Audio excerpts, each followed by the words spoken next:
Welcome to Bad Gear. The Roland TR8s is a bad gear? Seriously? Okay, hear me out, listen. I love this show, I love bad gear. I wait for this every week to see which gear is gonna end up in this show, and I love the jokes. I think Florian is doing a great job and providing very objective reviews, and I love his jams. I think he's a very talented person. But this time I think he went a little bit too far. I mean, calling the Roland TR8s bad gear, that kind of triggered me, so I had to respond to that. And I have a feeling he's doing this just for creating content, and this is fair, right? This is the YouTube game. Now don't get me wrong, the points he made are valid.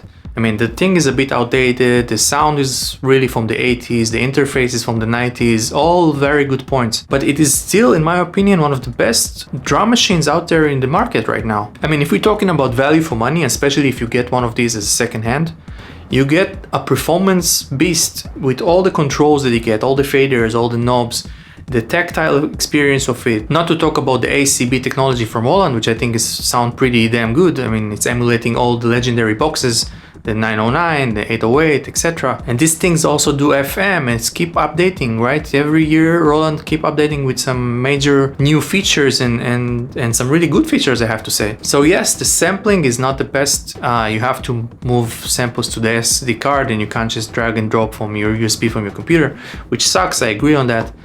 But in my opinion, these are minor details, I mean, compared to what you really get. So yes, I'm a bit biased and I love this machine. I'm very happy that I bought the second-hand one. And I agree there's a lot of criticism, there's a lot of room to improvement. I mean, none of the gear out there now today is perfect, right? I also feel that we are getting a bit of spoiled nowadays, you know, with our expectation for the power that we expect to have in those gears. I mean, if you look at artists back in the 80s and 90s, you know, they wouldn't concern themselves too much about the limitation, the power of the gear. They created stuff despite all the constraint, despite all the limitation. Like if you think about something like the TB303, it wasn't even designed for acid. It wasn't even designed for making house music. And then some artists discovered that they can make this sound with that, and then they expanded on that and become very creative on that. I don't see this happening, by the way.